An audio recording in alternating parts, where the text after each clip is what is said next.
যে কথা অন্য কেউ বললে আপনি নিতে পারেন না, সেই কথা আপনি অন্যকে বলেন কিভাবে? যে কাজ আপনি নিজে পছন্দ করেন না, সেই কাজ অন্যকে করতে বলেন কিভাবে?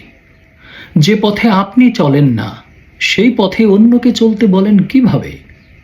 যে খাবার আপনি খান না, সেই খাবার অন্যকে খেতে বলেন কিভাবে?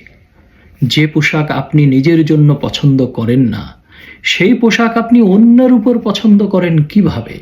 যে কথা আপনি বলেন না, সে কথা অন্যকে বলতে বলেন কিভাবে? যে কাজ আপনি করেন না, সেই কাজ অন্যকে করতে বলেন কিভাবে? যে ঘর আপনি বানাতে পারেন না, সেই ঘর আপনি ভাঙচুর করেন কিভাবে? যেই ঘর আপনি তৈরি করে দিতে পারেন না, সেই ঘরে অগ্নিসংযোগ করেন কিভাবে? যে গাছ আপনি লাগাতে পারেন না, সেই গাছ আপনি কাটেন কিভাবে? যেই চেতনা আপনি ধারণ করেন না, সেই চেতনা অন্যকে দেন কিভাবে? যে প্রাণ আপনি দিতে পারেন না, সেই প্রাণ আপনি হরণ করেন কিভাবে?